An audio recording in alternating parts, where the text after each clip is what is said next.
dans les dédales de ton royaume. Nous sommes au café Odéon, pas celui du quartier latin, mais celui de Friedrichstraße.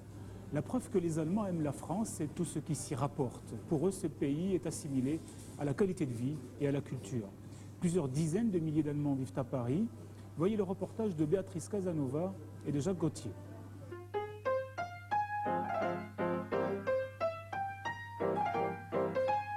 Voici la famille Sundermann, les 2 parents et leurs 6 enfants. Ils vivent à Fontenay-les-Brysses, dans l'Essonne. Cette famille allemande est installée en France depuis 1989. Tous les enfants sont nés dans l'Hexagone. Dans cette maison, la langue allemande et la langue française se côtoient en permanence.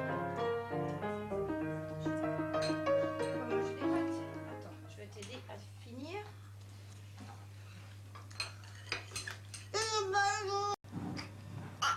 Et ici, je parle allemand. Et tu préfères quoi? Les deux. Là, tante Amy. La famille Sundermann s'est installée en France car le père, Dietmar, est physicien. Et c'est en Île-de-France qu'il a trouvé son emploi.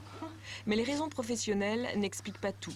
Le couple a toujours été fasciné par ce qu'il appelle la convivialité à la française.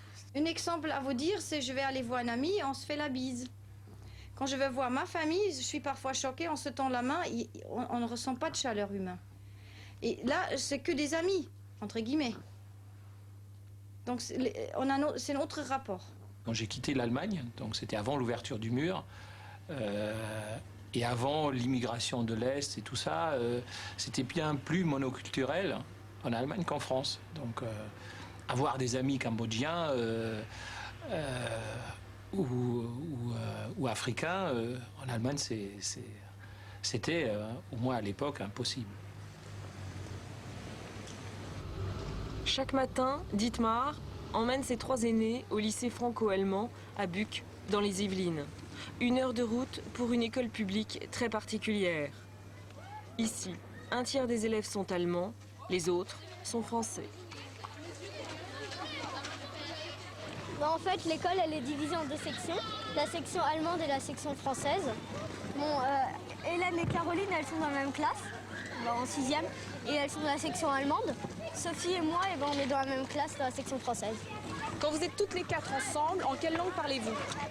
En français, et quand je suis avec Caroline, on parle en allemand.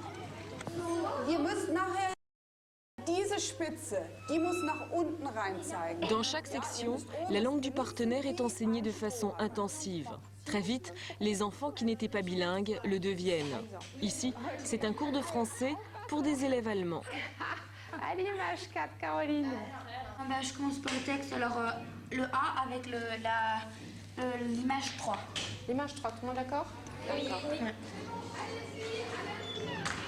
Au fur et à mesure de leur cursus, étant donné qu'ils apprennent l'allemand de manière très intensive, pour les Français et vice-versa pour les Allemands, très vite, ils vont arriver à un bon niveau d'allemand qui va leur permettre d'apprendre, par exemple, la géographie, la biologie, l'histoire, dans la langue du partenaire.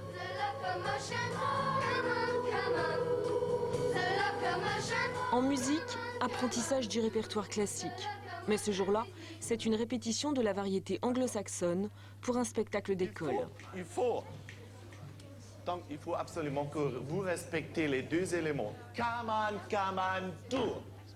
Vous chantez un peu trop timide, il faut sortir les sons. Vous avez dans votre tête la, ré, la, mi. Un collègue présente plutôt la musique française et moi je m'occupe plutôt des grands classiques allemands comme Bach, Beethoven, les grands compositeurs allemands. Mais oui, on s'est raccordé un peu que chacun présente un peu sa culture.